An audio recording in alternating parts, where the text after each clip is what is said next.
people have been asking me why I decided to shoot this special in Wisconsin. And it's because I think everybody here has a resting blood alcohol of 0.12.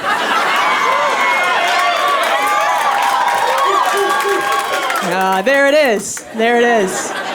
That's good for comedy. Yeah. You guys seem so happy here.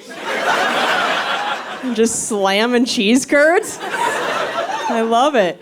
You try to shoot a special in LA, everybody's intermittent fasting. Ugh. I feel like intermittent fasting means something different in the Midwest. I feel like that's when you guys black out by 5 and forget to eat dinner.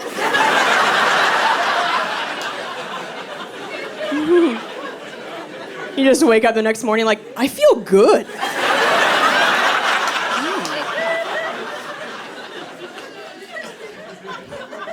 I wrapped my car around a pole last night, but I feel fit. Lean. I thought it'd also be fun to shoot it here since I'm now also a Midwesterner. Yeah. Thank you. Yeah, I moved to Minnesota last year in the month of January. And that's how you die. 8-month winters are fucking brutal. God. When I hit my 1-year mark of living there, some of my friends were like, oh, how did you celebrate? I was like, oh, I just walked into my bathroom like it was a prison cell and etched one tally.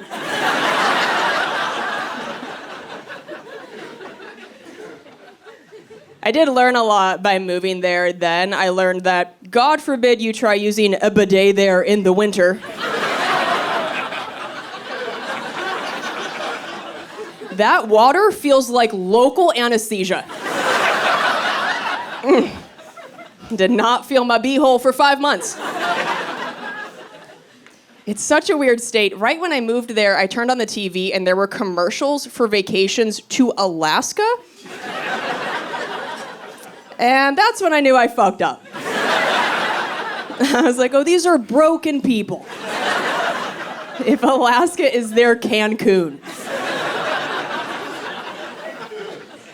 Living in Minnesota and going on vacation to Alaska is like owning a Nissan Sentra and going on vacation and renting a Nissan Sentra. That's the same terrible shit. I moved there to live with my boyfriend, so that's why I did it in January. Because winter sucks and it's better when there's somebody inside you. Thank you, one horny woman. Yeah. I appreciate you. Minnesota was a tough sell, though. I found out also when I got there that they have some of the highest state taxes. I was like, for why? You're cold and expensive? That's like a dog who's ugly and bites. Put it down. Let's get out of here. Skedaddle. And I moved there from Washington where there are no state taxes. So now anytime my boyfriend tries to start a fight with me, I'm like, oh, let me remind you that being your girlfriend now costs me $38 a day. Your dick is a very expensive toll road. Let me set the thermostat to 72. Fuck off. Let's pick our battles today. When he and I got together, we had that conversation about labels, because I felt ready to be called boyfriend and girlfriend, and he goes, you know, being in my 40s, I feel like I'm a little old to be called somebody's boyfriend, but if you call me your man friend, it sounds like I'm not allowed near playgrounds. I was like, all right, well, what are you gonna call me? And he goes, I'll just be like, this is my lady.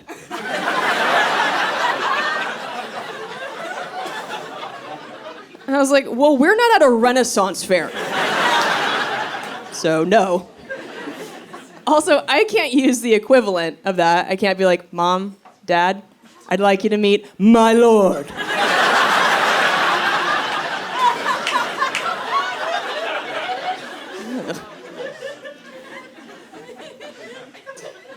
And he's also a comedian. My ex-husband was actually a comedian, too. I can't stop shitting where I eat. I'm gonna tell you. My love life is a Chipotle. Just keep the eating and shitting all under one roof. It's very convenient, very farm to table, you know. They're right there. And I wasn't much of a jealous girlfriend in my 20s, but then some switch flipped in my 30s. And now when I see somebody hit on the person I'm with, I just feel myself anamorph into the cast of Jersey Shore. I am ready to brawl. And he does get hit on. When he walks on stage, women whistle at him. And at comedy clubs, there's usually a security guard in the back to kick people out in case they heckle. So at his shows, I've just started to stand next to the security guard. And if I see a woman laughing too hard at one of his jokes, I just walk up and I'm like, hey, I'm gonna have to ask you to leave. He's my favorite comedian. Well, he's my lord. Scoot, beat it. I feel like most people assume I'm exaggerating during that joke, but if you follow me online, you'll know I posted a video a few months ago of a woman who sat in the front row of one of my shows, and after I told that joke, she goes, your boyfriend is my favorite comedian. We've seen him like 8 times. And I was like, lady, did you not just hear that this is when I go snooky on somebody? What are you doing? And she doubled down. She's like, he's so cute. He's so hot. And he responds to my Instagram comments.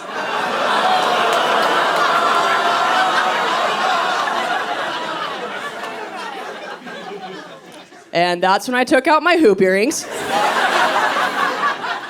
All the men in the crowd were looking around like, Jerry, Jerry, Jerry. It's like, yeah, time to fuck around and find out, madam. Get up here.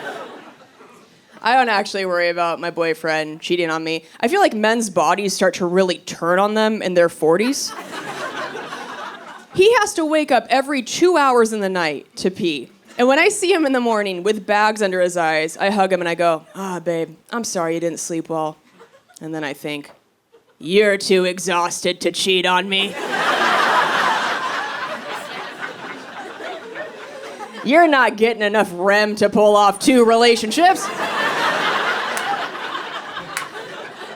I like you slow like this. Can catch you if I need to. Get back here. But now the second I see him start to reach for melatonin, I'm like, the fuck are you resting up for, huh? You stay sleepy. I don't usually mind our age gap, but there is that new filter on TikTok where couples are posting pictures together, and then a filter goes across the screen, and it shows you what you'll look like together in 50 years. Like it ages you. So I did that with a picture of me and my boyfriend, and when the filter went across the screen, it just made him disappear.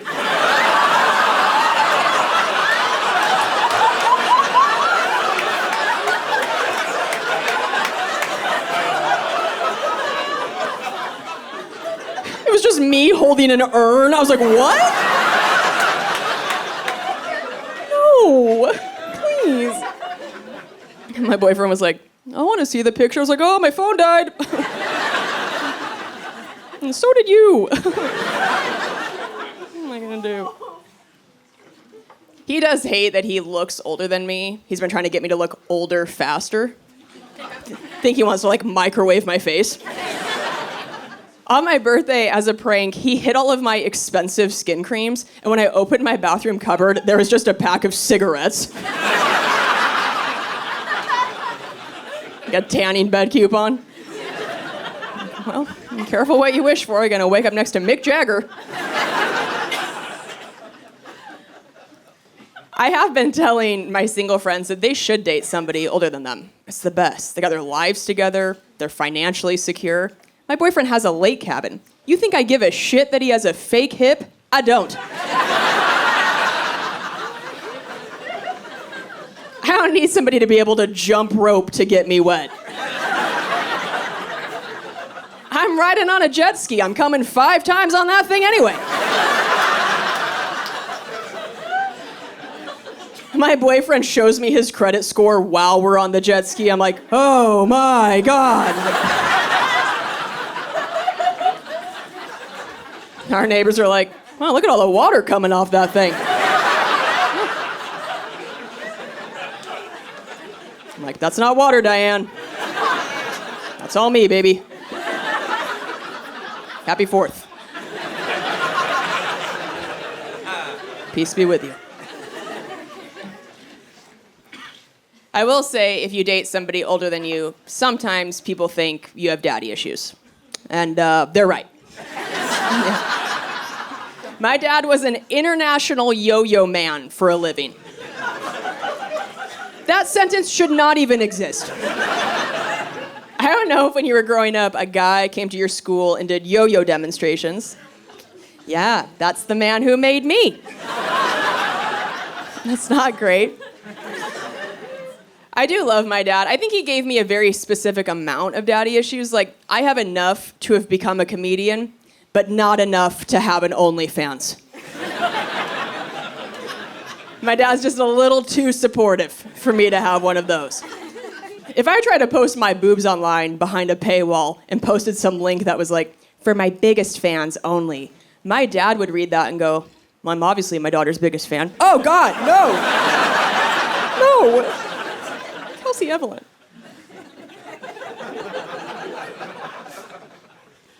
I don't know of that many people personally who are on OnlyFans or in the porn space. I do know of Adriana Chechik. I follow her on Twitter because she tweets the most outrageous things and they make me laugh so hard. She tweeted the other day and said, on my way to the dentist, he has no idea how many different people's DNA he's about to clean out of my teeth.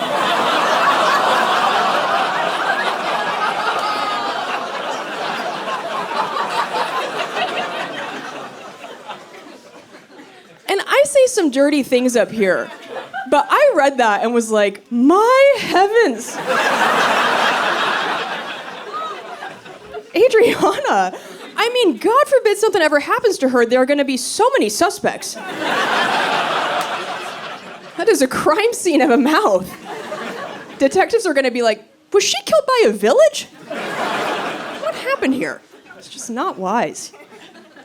But I am fascinated by her as a person. I listened to her on a podcast where she said that on a different trip to the dentist, she had the dentist file down her back molars so that she could make room for bigger things. Yeah, really took the bumpers off the bowling lane.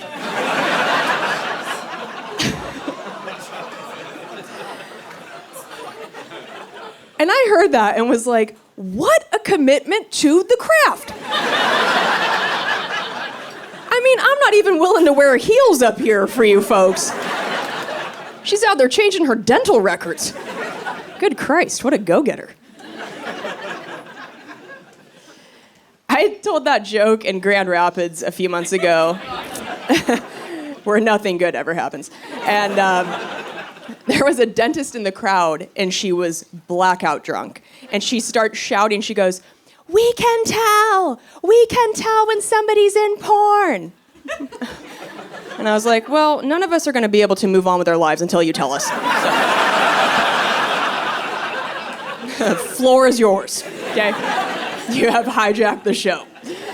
And she goes, they have suction on the roof of their mouth.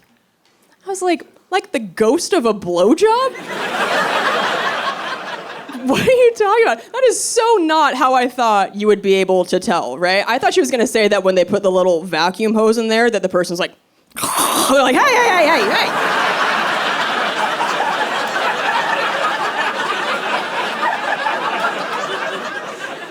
Quit that. You swallow at your work, not here. Goblin.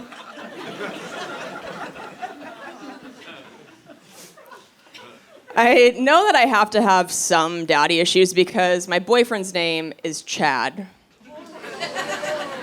The sounds of disapproval. Yeah, you don't date a Chad unless you come from deep white trash. And I think it's very ironic as a comedian that I'm dating a Chad because comics, we've made fun of dudes with that name our entire careers. Like, a comedian dating a Chad is like a store manager dating a Karen. It makes no sense. And I've had a lot of firsts with him in our relationship. I mentioned on my special, The Hustler, that he's the first guy I've ever been with who has had a vasectomy. So I had no idea what to expect the first time he finished. I was like, is it gonna be dust?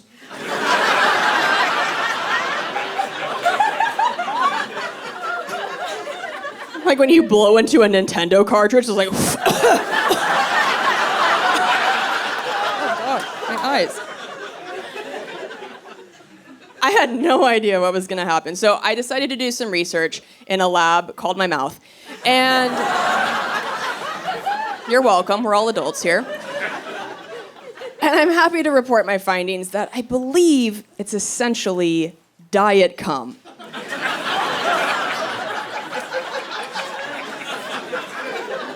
If I may be so bold. And I have been pretty shocked now at how many people come up to me after shows and go, "You gotta make merch that says diet cum."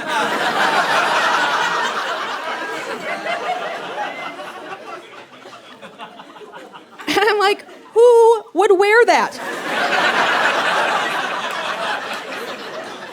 Make some noise if you think you would genuinely wear a diet cum shirt.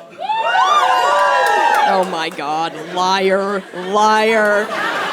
You work from home. No HR in your life. No way. And Chad has a 19-year-old daughter, and I wanted her to like me so badly, but I posted that vasectomy joke on Instagram. Yeah. Stepmom of the year. And I forgot that she followed me on there. So later that night, she texted Chad and said, "Hey, not trying to start any shit."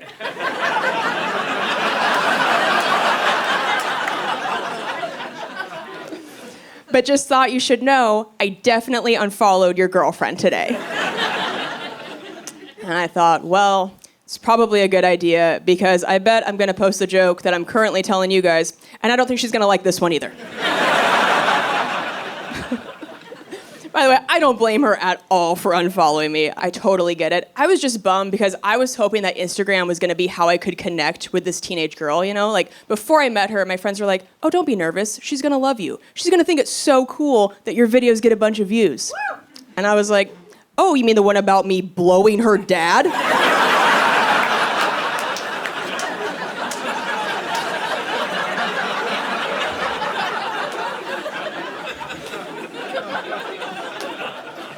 I don't exactly think she's walking into her college cafeteria like, "You guys, it's my dad she blows."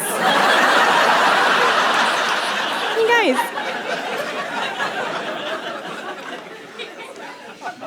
It's like my daddy issues are now giving other girls daddy issues. It's like a Russian nesting doll of fuckery. Ugh. Break the cycle.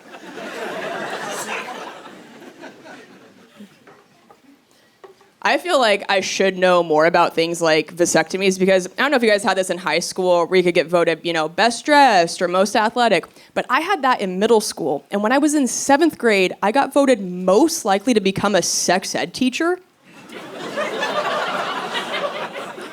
And I look back and I'm like, what was I saying to my peers? At age 12, that made them collectively go, "She knows where the taint is." I should not have won that award. I knew nothing. I was such a late bloomer in every way. I didn't start my period until the last week of 8th grade, which coincided with my school's graduation trip to the lake. Yeah, buckle up. And the first time you get a period, they always tell girls, "Oh, don't use a tampon, wear a pad." So all my friends are in their cute little bikinis in front of the boys for the first time. I am wearing a t-shirt and giant men's and one basketball shorts. Trying to hide the outline of this massive pad. which went from belly button to middle of my back. It was like wearing a horse saddle. It's casually at the beach. And then everybody jumped in the lake, and nobody told me that you can't get in with a pad on.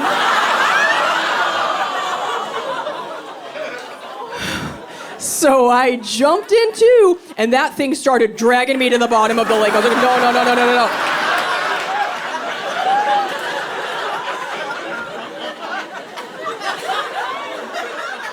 My life flashed before my eyes. This thing got so heavy so fast, you could see the water level of the lake just slowly going lower and lower and lower.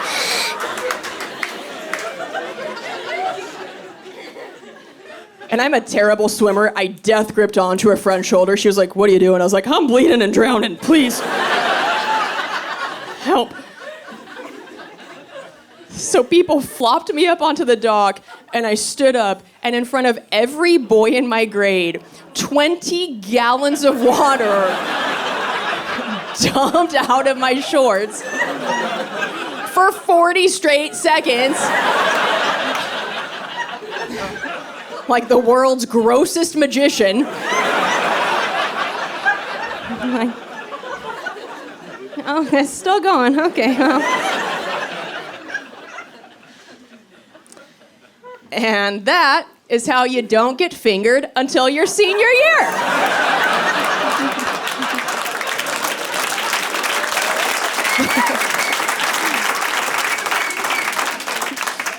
True story. I feel like all the boys in my grade were like, "We've heard that wet is good, but..."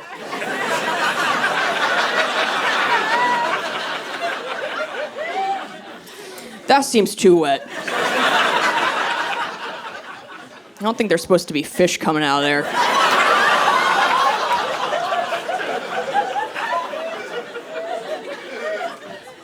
Sort of weird mermaid lady.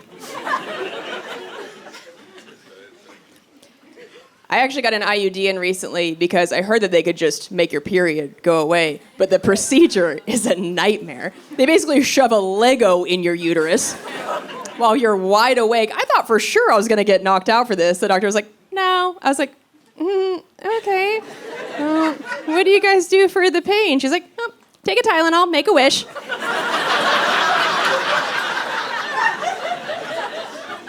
I'm like, "Oh, I wish you'd go fuck yourself." If you're comfortable sharing, make some noise if you have an IUD. Oh my God. Give these women a key to the city. All right? There are Avengers sitting amongst you tonight. It is insane. But I think the thing that's maybe more traumatizing than that procedure is that when you get there, they ask you to give a urine sample. And women dread giving urine samples. For dudes, you guys just whip your dong out. You aim and fire. You could probably do it blindfolded. Women giving a urine sample is like trying to get the leash out from under the dog's leg on a walk.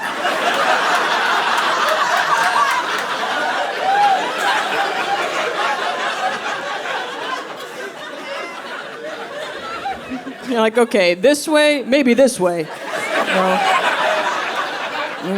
Well, am I going or you going? Well, goddammit. So many legs.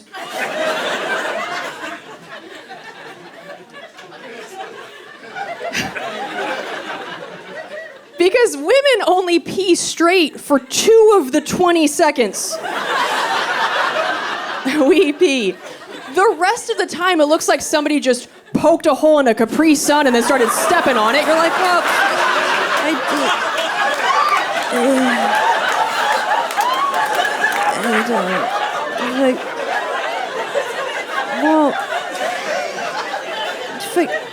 sideways? What am I peeing sideways? I don't even have a hole there. And then a doctor walks in with a thimble and is like, "Catch it. Catch it." I'm like, "You catch it. This is a 2-man job at least. This thing is the same size as a to-go ranch container. I can't possibly catch it in this. Do you have a crock pot back there? Something with handles, a wide berth I can work with, perhaps? And a lot of the time, you don't know you're gonna have to give a urine sample, so you peed right before you left the house, and then you're in there trying to squeegee out 5 drops, but you don't have enough pressure in your stream for it to go out, so you just get a babbling brook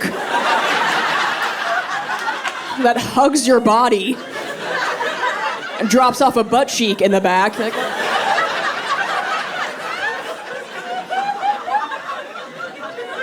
have to drop a pin on GPS to know where that fucker went. I have no idea. I can't see back there. Can't catch that. So I'm in there. I try to get a urine sample. It's a complete disaster, as always. I get nothing in the cup. I just peel over my own wrist like a child. The whole thing stressed me out so much I had explosive diarrhea. I walked out of there up to the nurse. I was like, well, didn't get a urine sample, but the cup is full.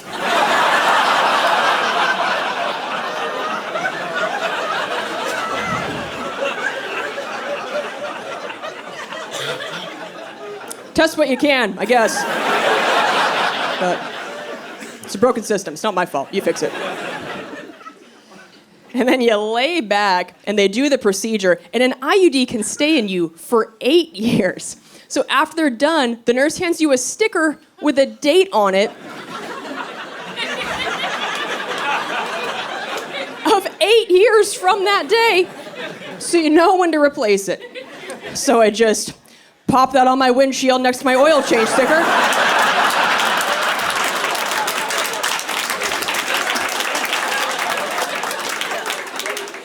Where else am I gonna put that thing? I got one that says Valvoline, one that says Volvoline. I just look at just keep an eye. I told my dad about the sticker thing, and he goes, well, that's interesting. I wonder if it works the same way as a car where it goes by either the date or the mileage.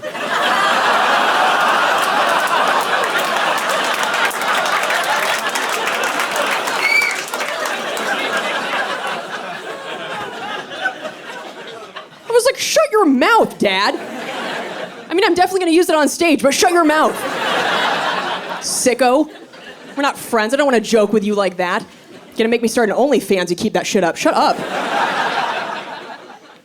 That's definitely not how it works, by the way. That'd be very funny to me if they were secretly putting tiny odometers.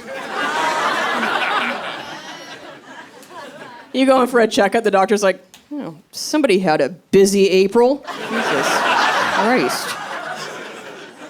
Well, no way this thing's lasting 8 years.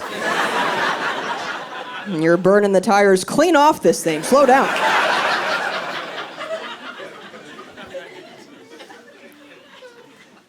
I'm very happy to be living with Chad. I lived alone for a few years after the divorce. I feel like if you live alone for too long, you start to become feral. Make some noise if you live alone right now. All right, so that's 12 people who showered for the first time tonight. Good for you. I am honored to be the reason you would bathe and leave your home. Because you don't have to do anything when you live alone. There's nobody around to judge you, and you start to act like you were raised by wolves, right? I watched myself do something so unhinged at one point. I don't know if you guys have it in your shower, where if the water's been hitting the shower curtain for a long time, it starts to get kind of discolored at the bottom. I tried cleaning it, it wouldn't come off, and instead of just going and buying a new shower curtain like a normal person, I just sat in my bathtub with scissors and I just cut the bottom.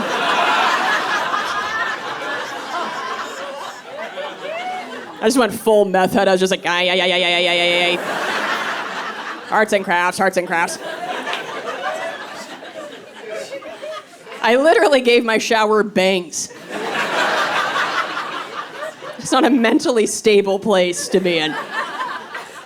And then, of course, it really looked like shit. So I went to Target, and they had just released fall candles.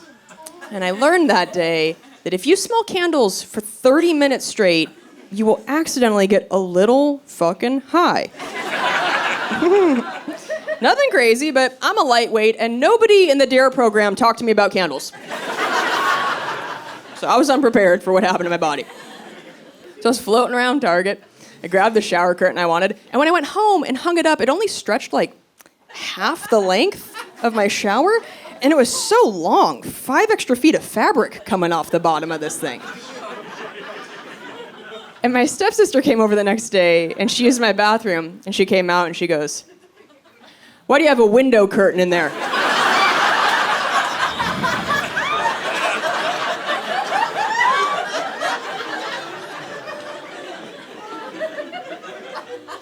I was like, "What now?" She goes, "That's a window curtain. You didn't think it was weird that when you hung it up, there was an entire Met Gala ball gown coming off of it?" I was like, "I accidentally got fucked up on pumpkin spice and I blacked out. I don't want to talk about it. But it's fine. I can fix this." And I grabbed my scissors and I just cut the bottom. We're fine. I can feel that I'm starting to get a little too comfortable with Chad now that we live together. You know, in the beginning, you try so hard, you care what you look like. I'd go get Brazilian waxes all the time. Now I'm just trying to not scare kids at the pool. It's a different level of effort I'm willing to put in. Now I just tell my wax lady the same thing that Chad tells the guy who trims his beard. I'm just like, take a little off the sides, be careful around the lips.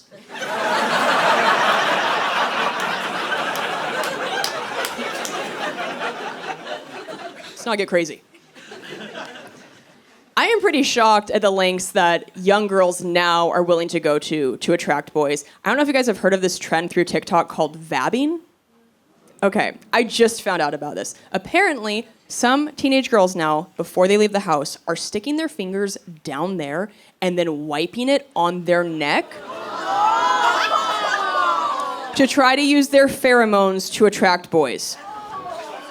The confidence of Gen Z is so fucking wild and truly disturbed. I mean, cold day in hell that you would catch a millennial or older wiping anything from this area on their neck like goddamn potpourri. That was so not the message taught to us about this area by our elders, right? They were like, "Hey, lock up your shame." I'm going, "Yeah, okay, yeah. Okay." We didn't even want anybody to know we had a vagina. We were just walking through middle school like, "Okay, conceal and carry." Okay. Nobody see it, nobody smell it. Just spraying 17 pumps of Bath & Body Works cucumber melon. Just smell like every Lyft driver's car. Insanity. Yeah, our sex ed teachers didn't talk to us about this area like it was hot sauce. They were like, "Hey, y'all, it's good on everything. Get it out there." No, they talked to us about it like it was black licorice. They were like, "Hey, not everybody's gonna like that." Oh, okay. Okay. You stay humble. Yeah, okay, sure. Yeah. And we did. We're a humble generation. Anybody here have a teenage daughter?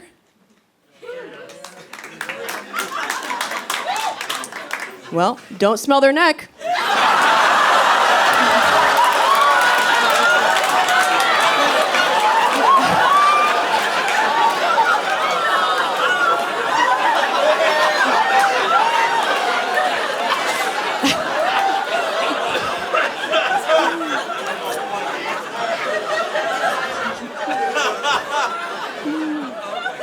Yeah, that is not lip gloss.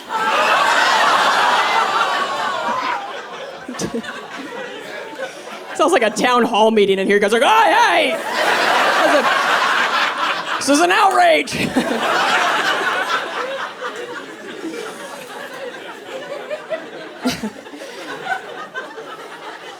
I feel like there might be some interesting phone calls on the drive home tonight. Put your fucking sister on!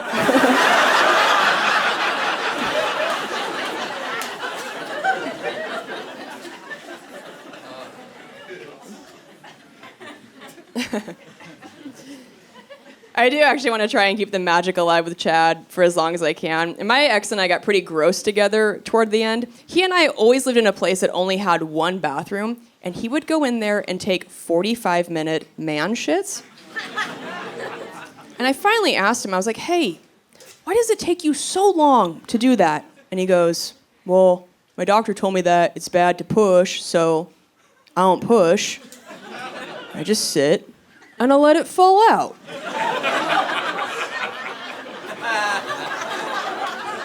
I was like, what are you, a geisha? What are you trying to take these dainty shits for? You're a man. Just grab onto something, fire it out, get the fuck out of there. We can't wait for the stars to align, Mulan. It's Sunday, we got errands to run. Go, get out. So he went in there one day for one of his sessions. And I knew it was going to be a session because I could hear him lock the door, which he always only did for number 2. And I didn't know why. I think I know now. I think you dudes have this poo phobia that while you're sitting there all vulnerable, you're afraid we're going to, like, bust the door down and jump on your lap and start tickling you.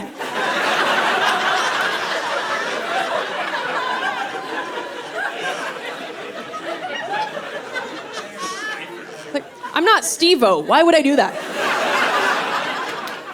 I would never do that. So he's in there, door locked, and on this day, our buttholes had synced. And I was like, oh no.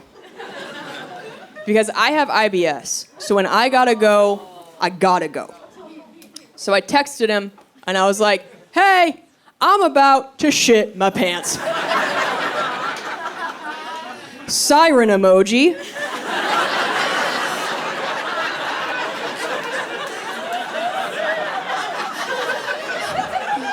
Fire emoji. Making it crystal clear. He doesn't respond. I can hear his phone get my text, and I hear him just swipe out of it and continue to watch Parks and Rec. I'm like, you motherfucker. So now I realize I do not have access to a toilet, and I've got some demons coming down the chute. I am in apocalypse survival mode. So I start frantically looking around our apartment for a substitute toilet. The first thing I see is the kitchen sink. I know. Right away I was like, too high.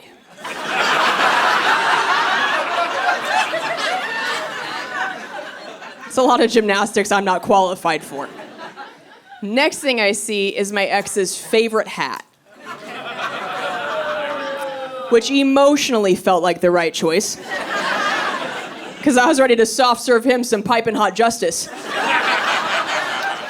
But I was like, ooh, that's a small surface area. I'm not confident in the aim. You guys know how I feel about urine samples. It's like, if you can't pee in a cup, you can't poop in a hat.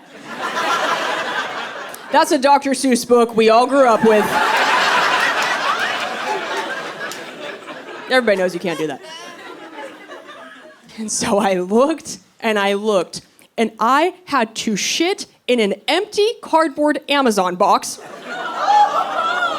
in my own living room like an old homeless man.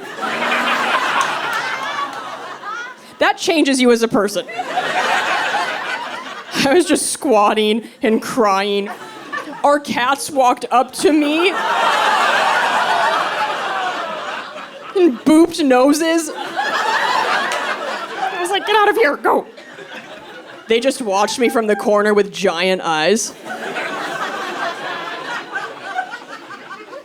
They're just looking at me like, oh, you are one of us. Neat. And after I was done, I told my friends what had happened, and they were all like, why don't you just poop in your cat's litter box? And I was like, because I'm not trying to dominate them for the rest of their lives. Do you understand what a deranged power move that would be? just bring the heat like that? Just dunk on them? That would be like if you shit in your baby's diaper. Your child would be taken from you. There are rules to this life. But I tell you guys this to tell you, I've been trying to hide that version of me far away from Chad. I don't ever want Chad to meet gross Kelsey, right? In warehouses, you know, they have those signs. It's like 32 days since last workplace incident. Well, I have a tiny one in my heart that says 1,842 days since I shit in a box.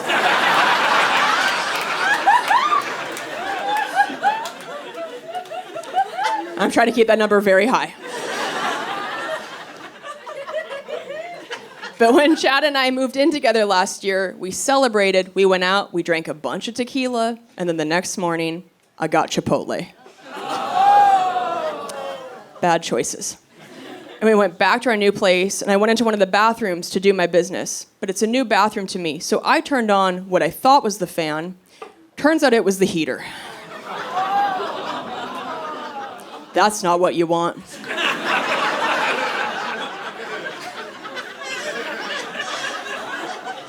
That takes a normal number 2 smell and turns it into a Woodstock 99 porta potty. Immediately. So I'm in there sweating and panicking. I'm like, oh, fuck. And I finish up and I walk out and I close the door behind me, which is the universal sign for give it a sec.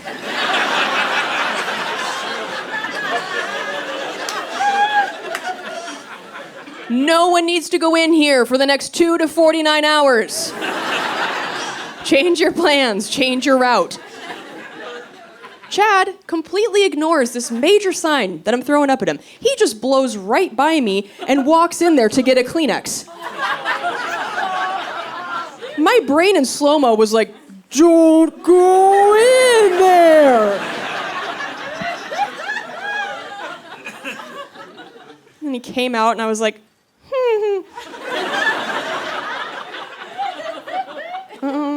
I am so sorry. Could you smell things?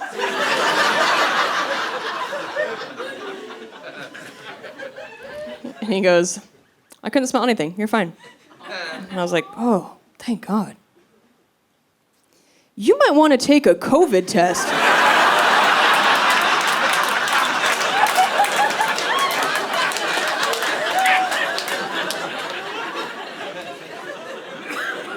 Actually, don't waste a test. You have COVID. My asshole was the test, and you failed. And that's when Chad goes, I'm just kidding. I could totally smell that. Do you see the tears streaming down my face? Oh, God damn it.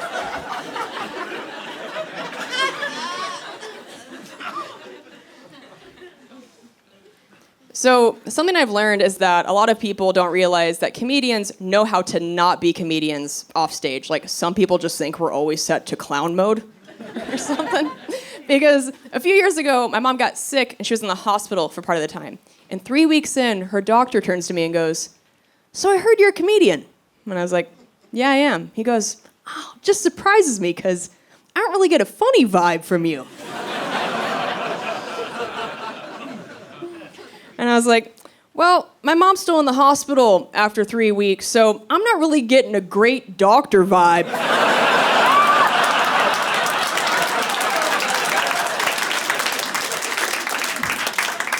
I can be petty off the clock too, bitch. I will do it for free.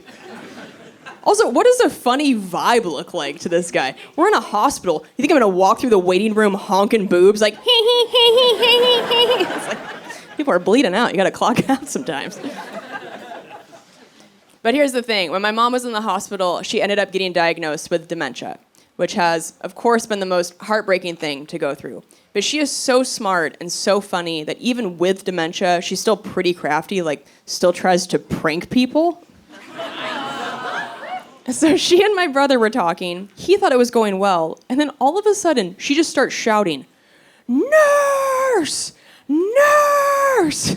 And my brother's like, "Oh my God, Mom, I'm right here. What do you need?" The nurses come running in. They're like, "Kathy, oh my God, what's going on?" And my mom just goes, "Look how handsome my son is."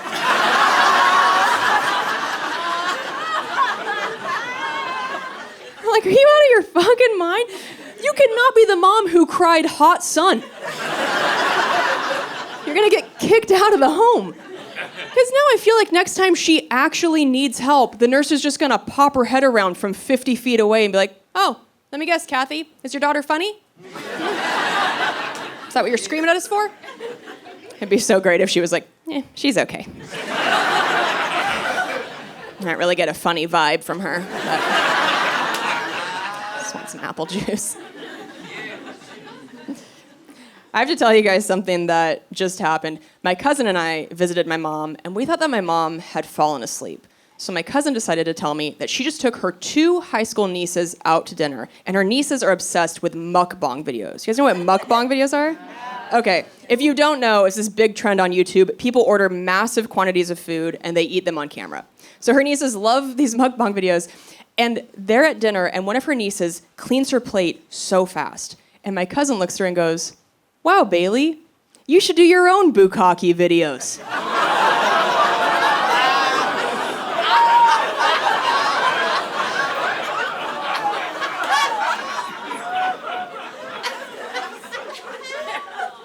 And her niece went white in the face, which is very funny if you know what bukkake is.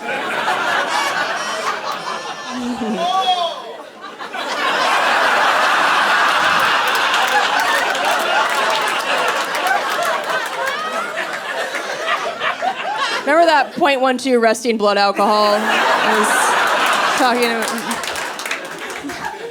Such a delayed reaction. Oh, fuck. Yeah. I can also tell that some of you do not know what bukkake is. And honestly, you're better people for it. You are more pure of heart. Okay. A Midwest mom just went.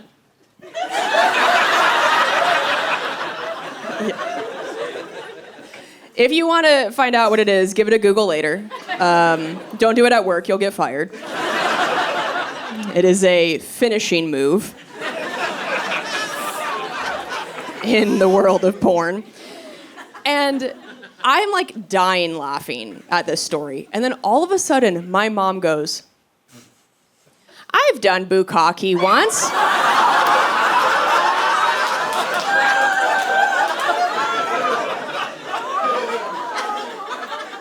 And my cousin and I were like, "No, no, no, no, no. Do not say that word in the home.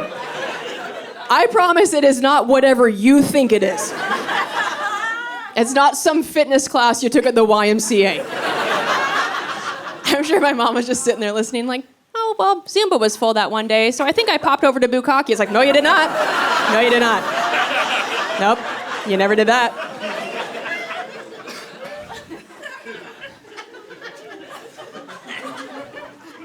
And here's the thing, I always take really good care of my mom, but I took extra good care of her that day because I was like, those cannot be your last words.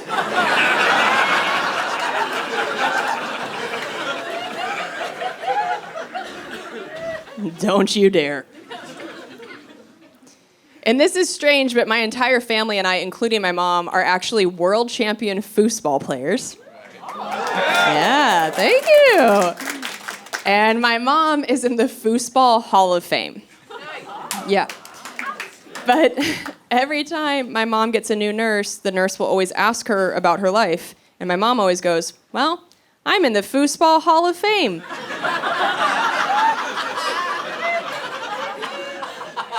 And every nurse goes, "Sure you are."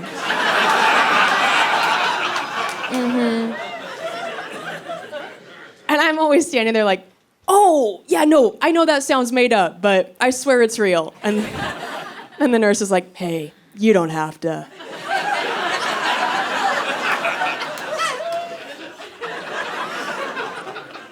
And I'm like, lady, I swear to God, I can show you her trophies. I can show you a video of her playing. And that's when the nurse starts to look at the other nurses like, oh, does the daughter have dementia too? It's like a T-Mobile family plan of dementia. It's like too weird to believe. And my mom growing up was also somebody you did not want to cross. My parents got divorced in the 90s, back when there were home phone answering machines. And before the divorce, our answering machine message was my dad saying, "You've reached the Cooks, please leave us a message." And then after the divorce, my mom had changed it to her just blasting Alanis Morissette's "You Oughta Know."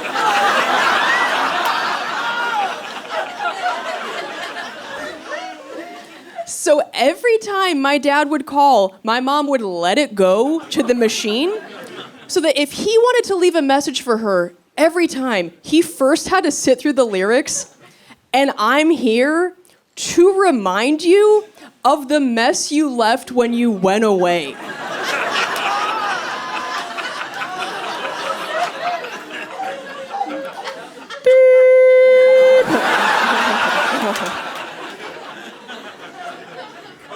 I mean, that's a bad bitch move right there. That takes balls. Because it's not like that was just the message for when my dad called. That was the message for literally anybody who called our house. So after a while, we started to get messages from people like, "Hey, this is Dave from Blockbuster. And I'm here to remind you."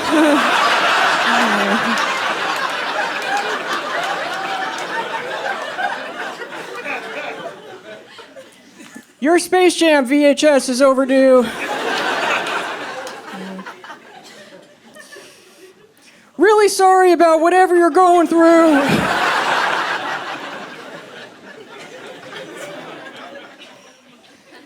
And long before my mom had dementia, she had retired from teaching, and she had taken on some interesting retirement hobbies. She had started to screenshot the selfies I would post on Instagram, and then she would print them out and go to Kohl's and buy those 30 photo collage frames and frame my selfies. But I didn't know she was doing this until I visited home one day and I just walked into a museum.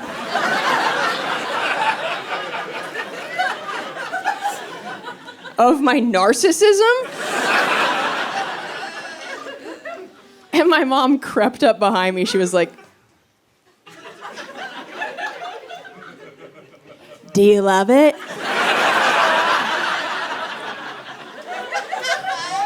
What is this, a haunted house? This is fucking horrifying. I'll never take a selfie again. This is like an intervention.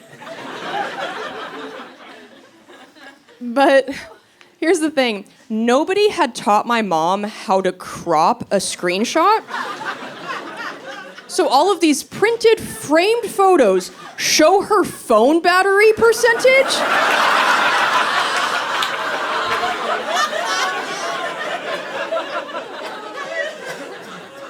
If somebody texted her as she took the screenshot, it's up there. There's a framed photo somewhere of my face with a text from my ex to my mom like, "Your daughter just shit in a box."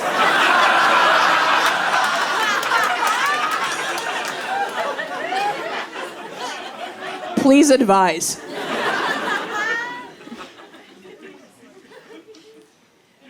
So I decided last year that I didn't want to have kids. And it was so weird because a few months later, I started to get really bad cramps. And they did an ultrasound and they found a polyp in my uterus, which is like a skin tag. And I think it's so crazy that the human instinct to reproduce is so strong that as soon as I said, "I'm not having kids," my uterus was like, "Bitch, we're growing something."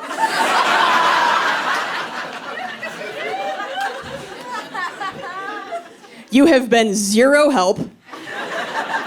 You keep feeding me diet cum.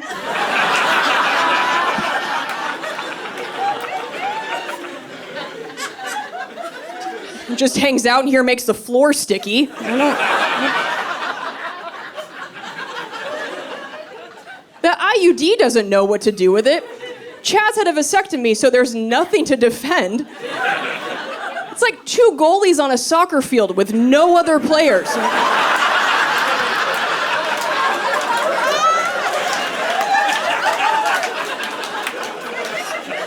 All right, Madison, you guys have been fucking incredible. Thank you so much.